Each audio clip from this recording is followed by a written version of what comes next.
শুভ সকাল। আজ 2রা ফাল্গুন 1432, ইংরাজির 15ই ফেব্রুয়ারি 2026।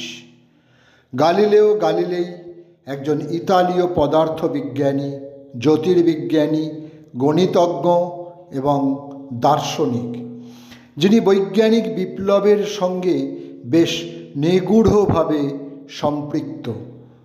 ইতালি দেশের পিসা শহরে 1564 সালের 15ই ফেব্রুয়ারি তিনি জন্মগ্রহণ করেন।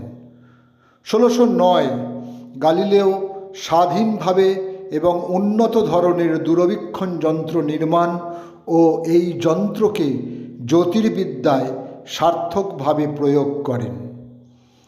15ই ফেব্রুয়ারি 1863 উত্তর 24 পরগনার দক্ষিণেশ্বরে জন্মগ্রহণ করেন বাঙালি সাহিত্যিক কেদারনাথ বন্দ্যোপাধ্যায়। তাঁর আগ্রহ ও উদ্যোগে এলাহাবাদে অনুষ্ঠিত কংগ্রেসের অধিবেশনে বঙ্গীয় সাহিত্য পরিষদকে আমন্ত্রণ জানানো হয়। উদ্দেশ্য ছিল প্রবাসী বাঙালিদের মধ্যে বাংলা ভাষার প্রতি শ্রদ্ধা ও আকর্ষণ বৃদ্ধি।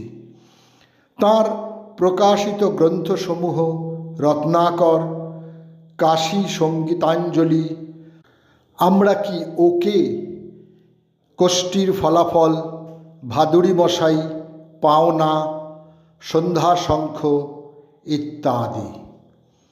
পণ্ডিত বারিন মজুমদার বর্তমান বাংলাদেশের একজন সঙ্গীত অধ্যক্ষ, রাগ সঙ্গীত বিশারদ ও উচ্চাঙ্গ সঙ্গীত শিল্পী। আগ্রা ও রঙ্গিলা ঘরানার যোগ্য উত্তর সাধক ছিলেন তিনি।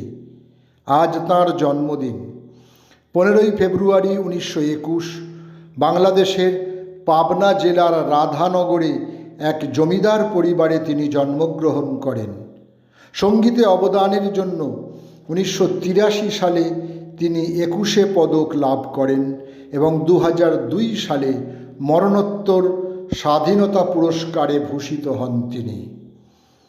ভারতবর্ষের মোঘল সাম্রাজ্যের শেষ ও ব্রিটিশ শাসনের শুরুর দিকের একজন উর্দু ও ফার্সি ভাষার কবি মির্জা আসাদুল্লাহ বেগ, ডাকনাম গালিব, তাঁর মৃত্যু হয় 15ই ফেব্রুয়ারি 1869। 72 বছর বয়সে দিল্লিতে তিনি প্রয়াত হন। তাঁর সময়কালে ভারতবর্ষে মোঘল সাম্রাজ্য তাঁর উজ্জ্বলতা হারায় এবং শেষে 1857 সালের মহাবিদ্রোহের মধ্যে দিয়ে ব্রিটিশরা সম্পূর্ণভাবে সিংহাসন দখল করে। তিনি তাঁর লেখায় এই সব ঘটনা বর্ণনা করেছেন। আজ শুধু ভারত বা পাকিস্তান নয়, সমস্ত বিশ্বেই গালিবের জনপ্রিয়তা রয়েছে। একজন ভারতীয় নেপথ্য গায়িকা এবং সঙ্গীত শিল্পী, বাংলা সঙ্গীত বিশেষজ্ঞ সন্ধ্যা মুখোপাধ্যায়, পণ্ডিত সন্তোষ কুমার বসু, অধ্যাপক TN ক্যানন এবং অধ্যাপক চিন্ময় লাহিড়ীর কাছে তিনি সঙ্গীতের প্রশিক্ষণ নেন।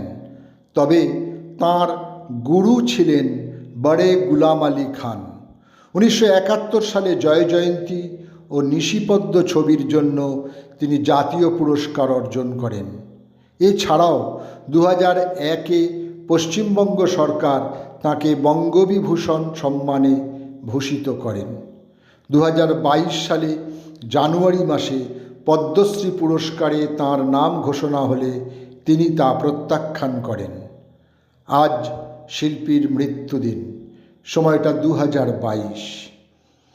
গীতিকার, সুরকার, সঙ্গীত পরিচালক ও গায়ক হিসেবে ভারতীয় উপমহাদেশে এক পরিচিত নাম বাপ্পি লাহিড়ী।